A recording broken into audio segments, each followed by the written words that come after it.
Hello and welcome back to the Villa View for a match preview. The playoff games are upon us, James. Firstly, just how are you feeling going into this game? Nervous? To be fair, I tried to act the big man before and I said I'm not nervous. I kind of am. I think it's more so excitement, to be honest. Honestly, I feel really privileged that Villa are here because we weren't going to have this conversation, were we, back in February? Who would have thought that Aston Villa would be in the playoffs? And look, we've had to win 10 games in a row just to get here. We've had to go the vast majority of the end part of the season completely unbeaten just to get 5th position. So yeah, massive privilege we're here. We've earned it. We're here. We're ready to fight for a promotion. So let's see what we've got. So just before we go any further, I'd just like to say thanks to the Melting Pot in Birmingham, which is where we are today. It's sort of a co-working space, creative agencies. Creative hub. So I'm going to chuck in a few nice shots of the studio space they've got here, some of the different backdrops they've got, and we'll come back for the rest of the preview after this.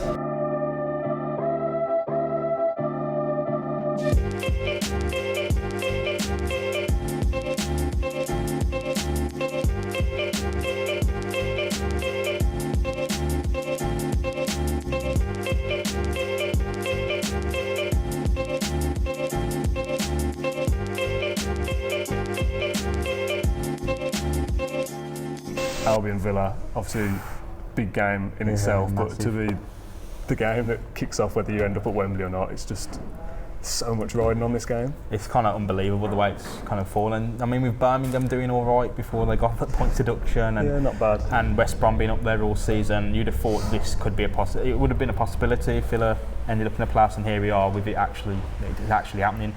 At Villa Park for the first leg, at the Hawthorns for the second. It's again, it's exciting. It's as a neutral, what more could you want from the playoffs? You got Leeds and Derby. It's a good four, isn't it? I think. Yeah, it's proper box office. That's blockbuster. That is. It's mad.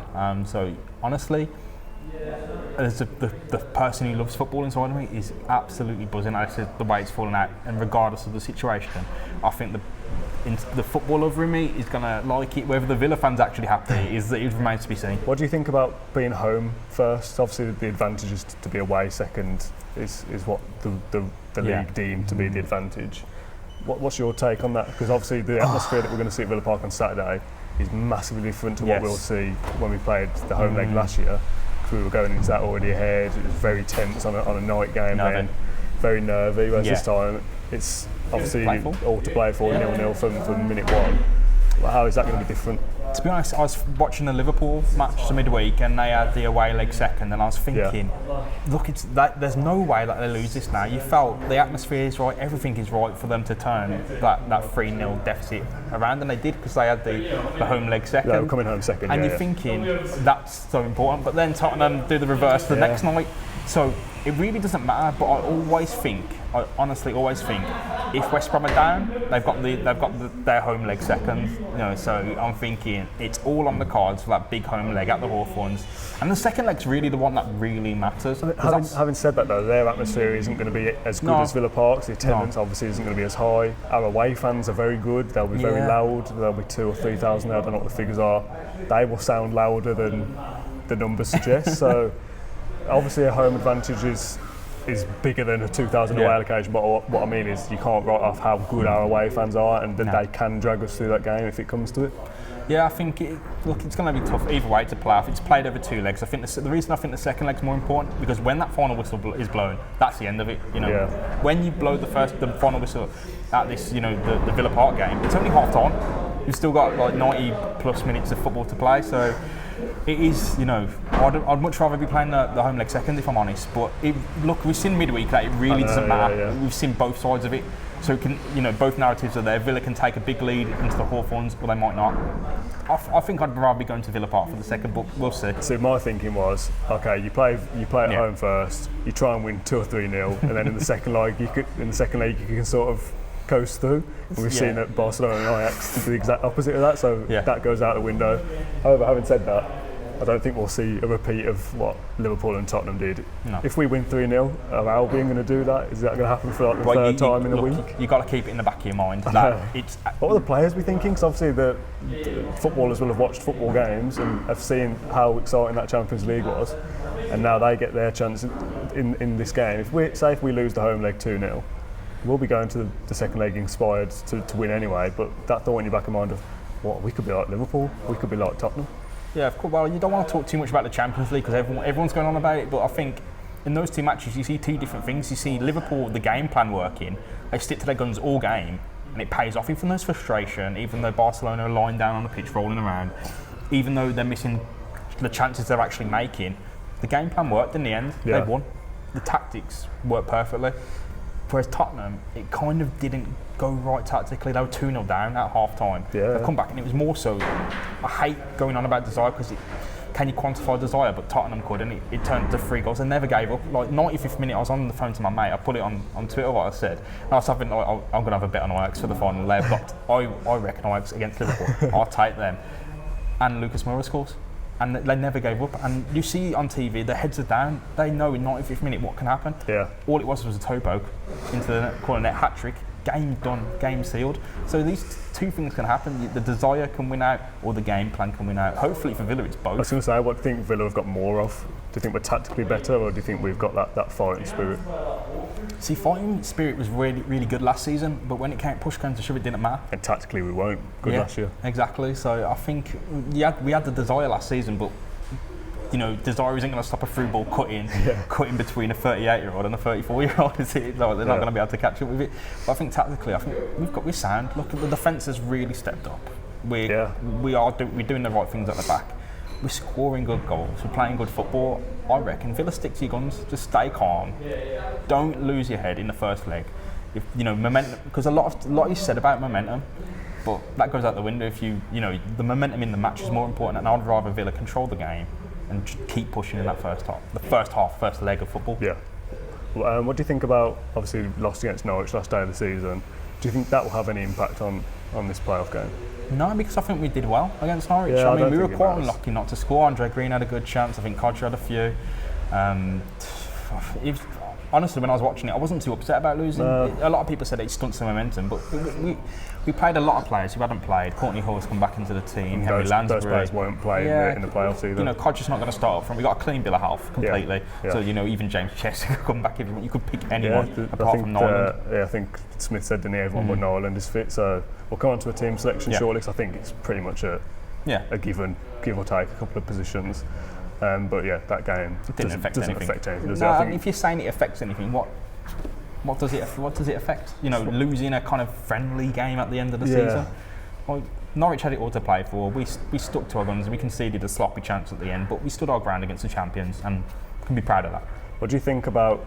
Because I saw a quote from Horahan saying about watching Norwich lift the trophies, like giving them a guard of honour. As a footballer, you're thinking, I wish that was us. As fans, I was thinking, I wish we're celebrating like that in a couple of weeks' time. I wish we were seeing us lift the trophy. Do you think that will have any impact on any of the players? Not that they were thinking, Norwich were great, like I want to be just like Norwich, but because I've just seen a team had success last week, that they can think we can give what Norwich fans just had to our lot if we play well here.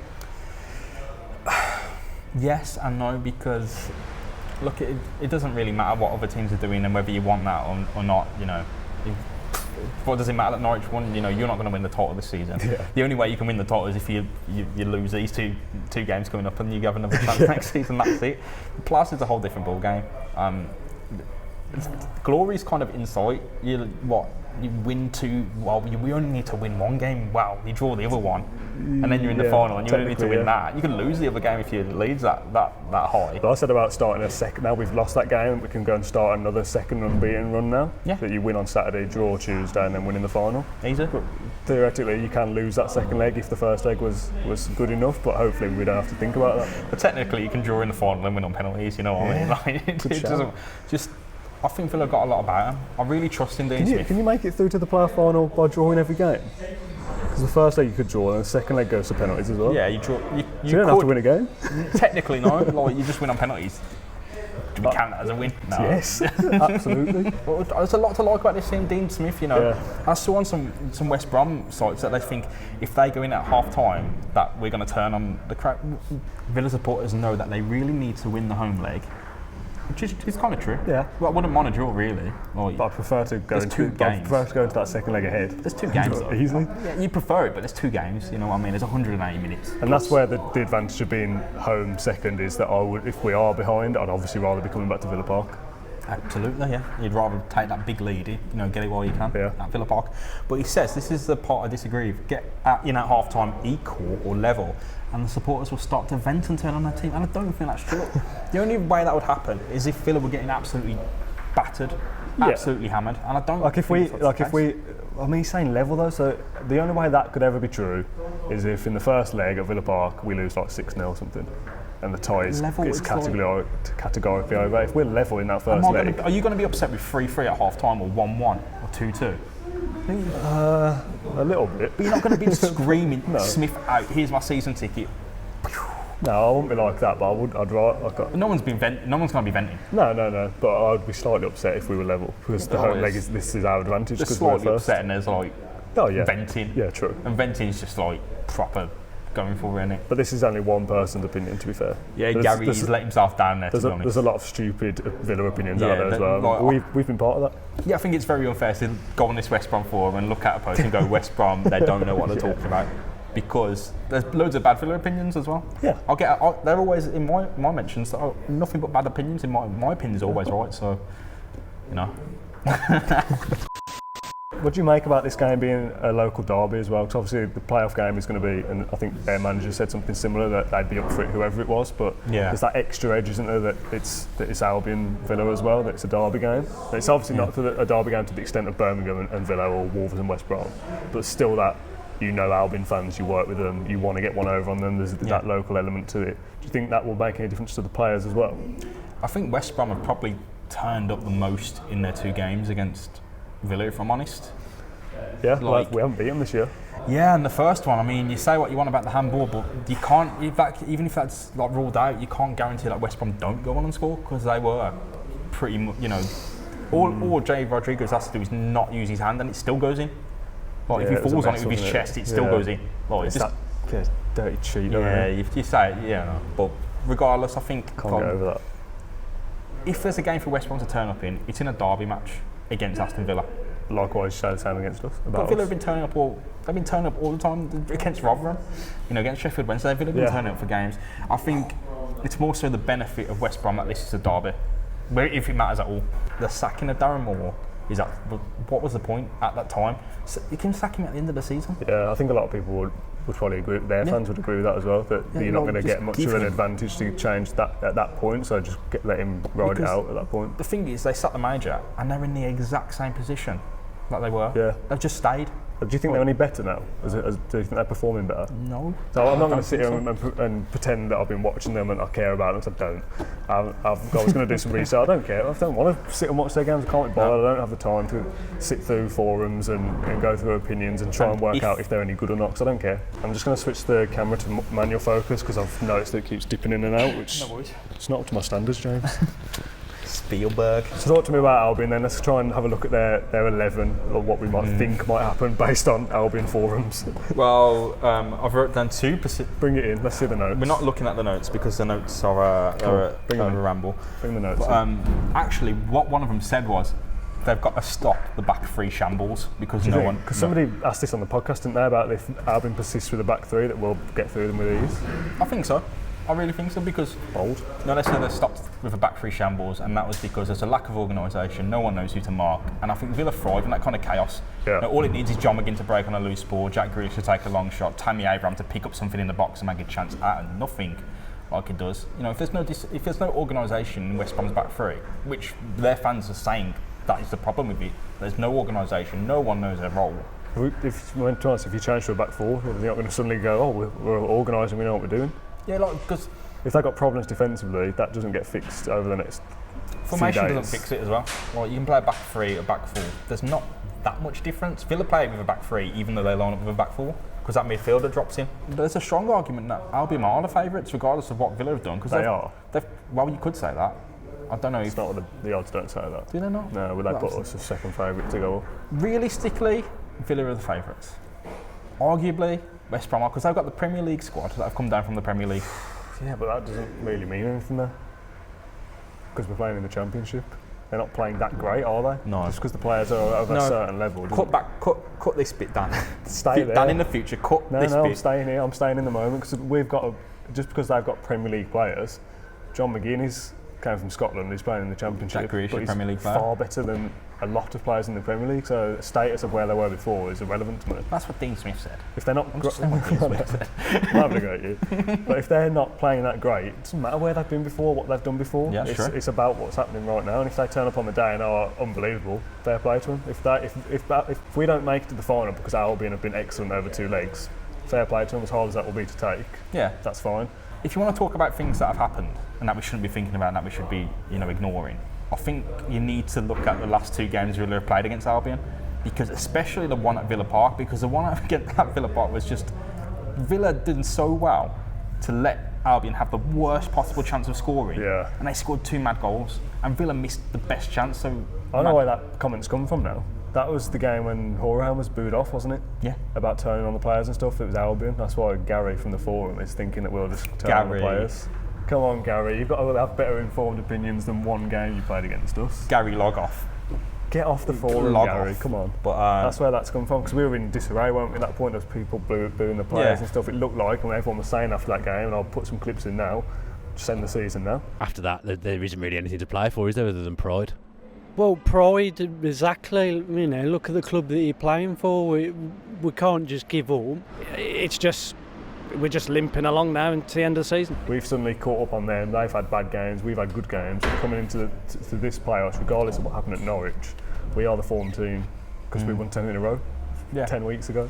And that's why I rate them so highly, because West Brom, since the Moors went, they don't really know whether they're coming or going. Like, a manager is meant to be coming in. Where is he? Yeah, it's weird, isn't it? It's a weird sell. It's you wouldn't like it if it was your club. Where are you going? What's happening? If the bloke gets your club promoted, does he stay and then get you relegated next season potentially? Yeah. Because all the goodwill but Darren Moore brought in a lot of goodwill. It was actually good to see them last season fight so hard from. It was like Villa this season, just fighting for no reason, and then we ended up with our goal of getting into the playoffs. Unfortunately, they didn't end up with theirs, but they kept it to the last day after being terrible the entire season. All that goodwill is kind of just evaporated. Yeah. Let's talk about our team. Yeah, I want to talk about our team. Give me that pad. Let's have a look. Just make sure. Saying. Have you written our players down or not? No. Oh, you have. Let's go next. Give me a pen. Goalkeeper, Jed Steer, yeah? Absolutely. Obviously. So Big Jed. Big Jed, number 1. Big fan? England's number 1. No, he's classy. And what speaks out to me more so, it's not really the goalkeeping ability or anything like that. It's the fact that he could have come off against Leeds, and he was injured. He looked really hurt. He could have come off. Fair play. He stayed on, and he was clearly in agony, and he pulls off a massive save. Yeah. Jed Steer, he's a fighter, man. And he's been part of the team where we've been good, so obviously he plays. Keep him. Right back, for me, one choice. Somebody suggested otherwise on Twitter. Elmo. Okay, there's 2 options you could go for here. No, there isn't. Who? Okay. You're not going to say Twanzebe right back? I'm going to say Twanzebe because I think, look, when you talk about James Chester, a lot of people say you can't chuck him back into the team. He's James Chester. I still would. I think it's quality though. Where? Centre back. Centre back, yeah. Mings and Chester. Mings, Chester, Twanzebe. But then, Villa don't really lose out. They could do whatever they want.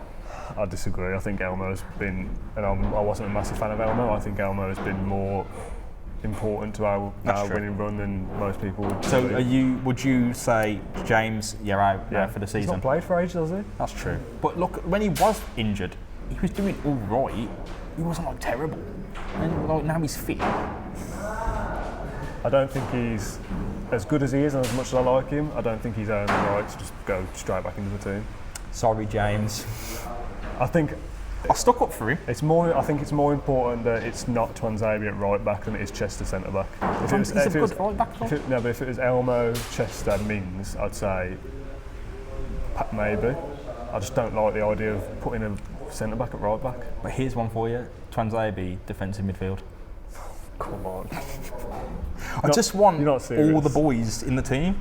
Well, that's football, mate. Football is a hard game. Dean Smith said people were going to be upset, and you're one of them. I don't want James. Would you really seriously consider in the playoffs that James Chester's missed so much football and you just chuck him straight back in, starting and moving the options around? You know what, you say that and you make me sound stupid. I'm not doing it to wind you up. I'm just saying that this is what I think. I'm writing this team down, right? I don't know why I've decided to do this. But I'm basically going to pick the team where we won 10 games in a row, and that's what I want to play. So you're all of a sudden chucking Tuanzebe right back and James Chester coming back in from the cold because he's been injured. That makes no sense to me. You might as well be saying, put Neelan back in goal if he was fit. With the amount of trophies that I've won on Football Manager, come on. I know that I'm in the right. No, you're not.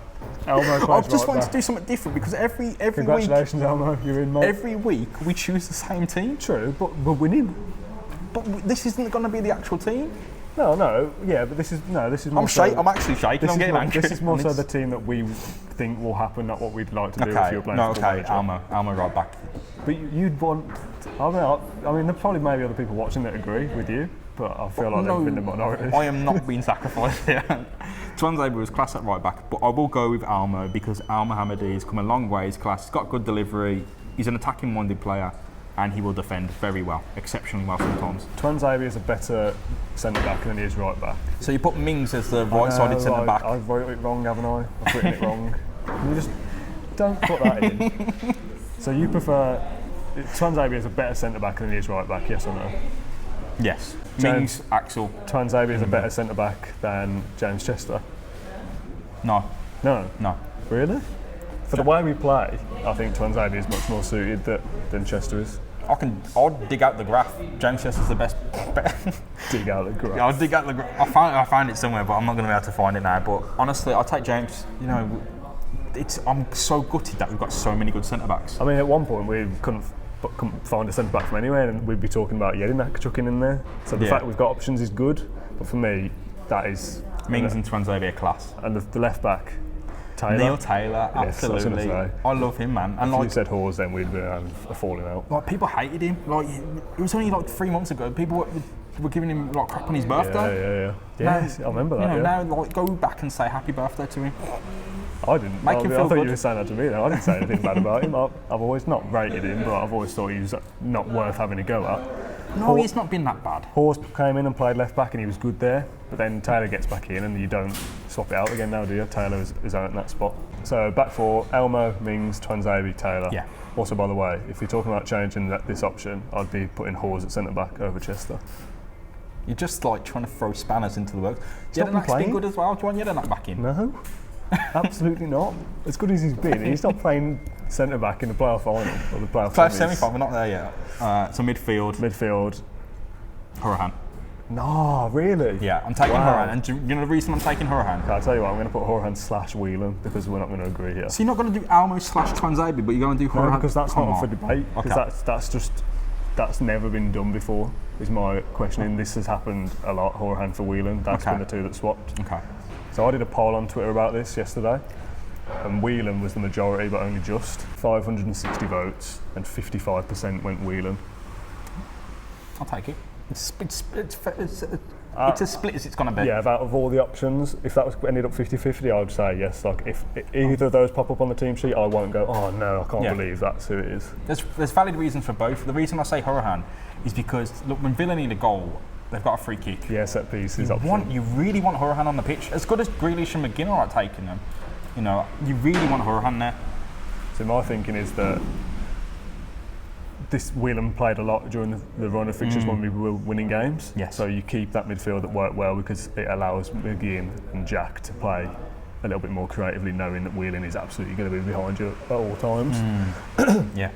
However, I feel like Horahan is a good option to switch to because a lot of people said Horahan at home, take it to Albion, score goals, and then you play Whelan in the away leg and you need to solidify it. I almost feel like the opposite. Play the game, play the team that has been playing well, and see if you can win anyway. And then if you need to rely on bringing Horahan in for the second leg, for a cagey set piece in the 90th minute, that he plays in the second leg instead. But again, either or, if whatever happened in those midfield two, I wouldn't be concerned either way. That I can't believe it's the other one. If Whelan's in, I'm not going to be gutted. If Horahan's in, I'm not going to be gutted because they've both got such valid claims to that spot. But the other two, McGinn and Super Jack, no question, no brainers. Jack captain, get that C on there, big man. McGinn, he's John McGinn, man. Jack Grealish missed that Norwich game to make sure he wasn't suspended, so obviously he comes straight back in. Absolute talisman and somebody that, if we're going to progress to Wembley and hopefully to the Premier League, we need 10 out of 10 John McGinn.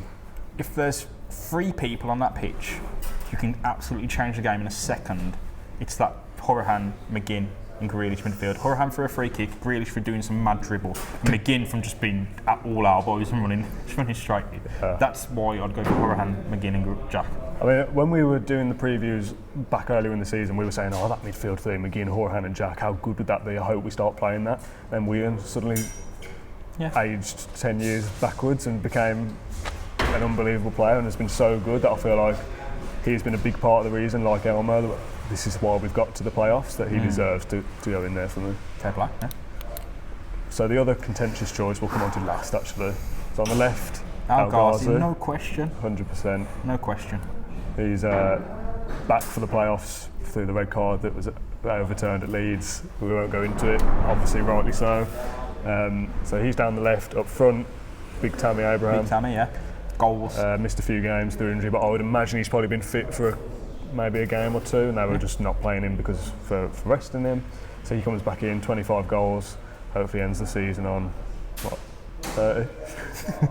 Optimistic. 26, 27. I expect a couple of goals out of that if we play 3 games. He's getting one. Yeah, 100%. And then the right, so the other options for me was between Adoma and Andre Green. However, I did get a tweet saying, what about Jonathan Codger? But I almost wrote that off. No. Just because I assumed, for me, it was between those two. And Codger's more left-sided. Like, you'd be between El Ghazi and Codger. He could do a job on the right if he had to, if we needed him. If he had to. Like Andre Green's that to be forced onto the right. Yeah, exactly. So, have you seen these votes, by the way? I saw them like 4 hours ago, and I'm all equal. Yeah, okay. So what would your choice be there? Okay. For me, it's very similar to Hourihane and Whelan, that they both have a lot to offer. I'm going to go Andre Green. Same. Not because he is the first name there, that he should go there. It's because he's dynamic and explosive. If Hourihane can change the game with a free kick, all Andre Green needs is a clean break, and he could probably do the same. He's come so close to scoring over the last few weeks. I think Adoma's a really safe bet as well. I wouldn't be upset if I saw either of them there. Yeah.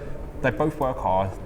They both should have had more goals this season. They've both been unlucky, but I think Andre Green is the more explosive and dynamic player. Yeah, and the poll agrees with you there. Twitter. 65% went for Andre Green with 665 votes.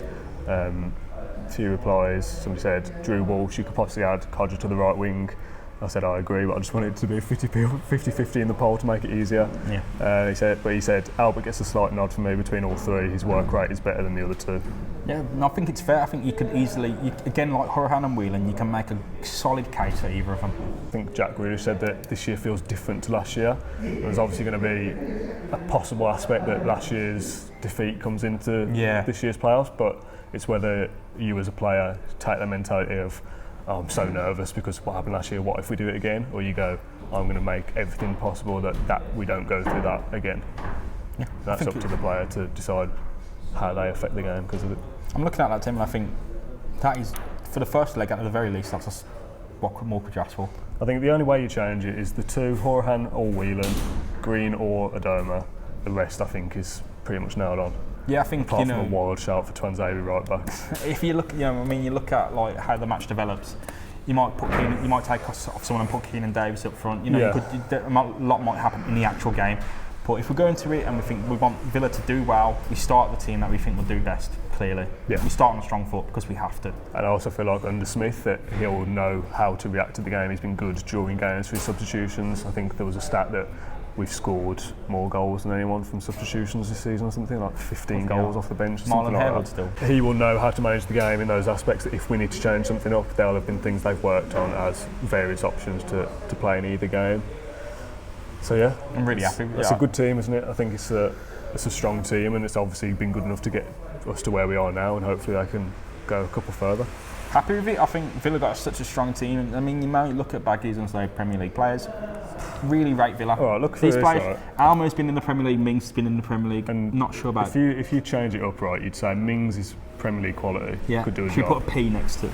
Yeah. P for Premier League quality. Almo's been playing in the Premier League, so he's clearly Premier League. No, let's take off our Villa spectacles, as Dan said in the podcast. Okay.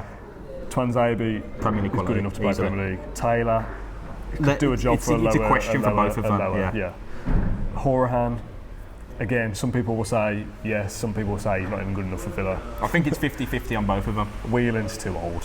But he's class though. He doesn't He's a good even player, look but older. he's too old. I mean, No, people no, say, but- look at his age, he's that, but he plays like he's like 20. Yeah, I know, but if we're talking, I mean, it depends what you rate as Premier League quality, because you don't have to be that good to get into the bottom half of the Premier League. To be fair, I'm talking about top 10, like a good Premier League club. Count them all. That will count.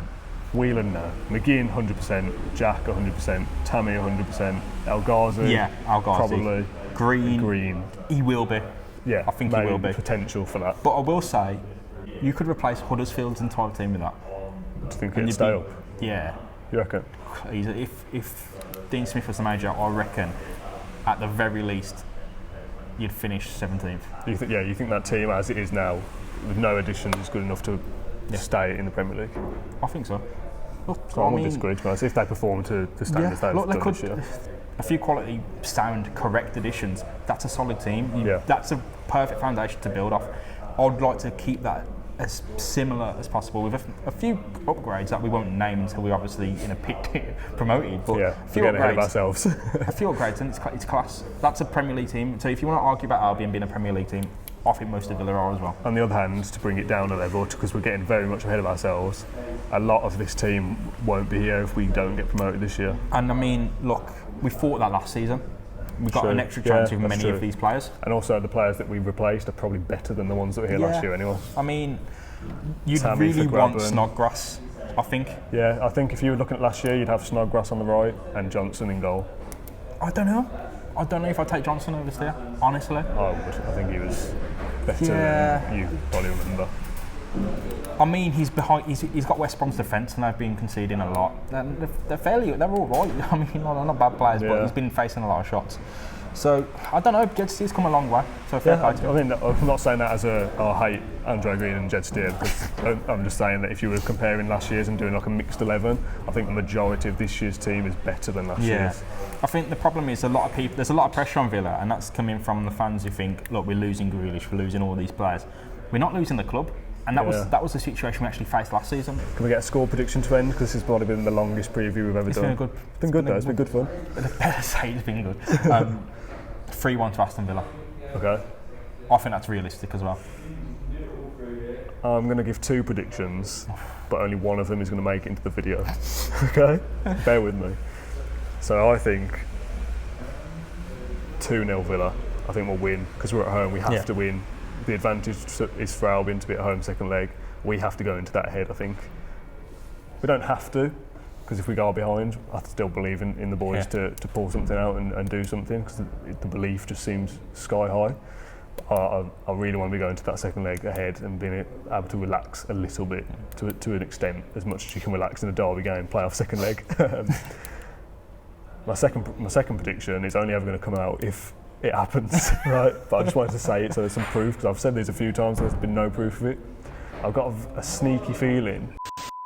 What's important to say is I've had fun this season. If it is to be the end, I've had fun. Well, yeah, because potentially this could be the last preview of the season if things go terribly, because there won't be a preview for the second leg because It's just tired. we're not going to make a video about Albion again. We've exhausted our knowledge of them already. So I think what the plan for content is there'll be fan cams on Saturday, so outside the whole end like usual, hopefully we'll be there to talk about a massive not 3 points, but 6-0. yeah, some massive scoreline for Villa is what we want. So fan cams will be up on the day. Me and Dan are going to record like a post-match reaction type preview video also on Saturday. That'll be out probably Sunday or Monday, so that will act as like a review of what we've just saw and how that affects the second leg rather than a sit-down preview. We'll just do something at Villa Park. There'll be a podcast next week. I think that's been done on Wednesday. So by the time the podcast comes around, we'll know. Could be the season review. It could be a season review, or it could be a preview for Wembley. All being well, there'll be a match preview for the playoff final, which sounds crazy at some point in the next couple of weeks. It's also the FBA's tonight, and we're up for a couple of awards. Yeah. It's at like 7, I think. So we, as of right now, we don't know whether we've won. Don't think we will, but if we do, thank you very much. If we didn't want to win anyway. Hello, darkness, my old friend. I've come to talk with you again. Thank you for watching this video. Get involved with your comments down below. Twanzai will be right back. Big talking point. Get on that if you want to. Yeah, thanks for watching. Subscribe to the channel, all that usual stuff. This has been audio as well, so leave some iTunes reviews if you want. Up the Villa. Up the Villa. If you enjoyed that video, why not watch another? Click the video choices on screen now to go and watch them in full. Be sure to subscribe to the channel by clicking our logo there on the left. Easy peasy.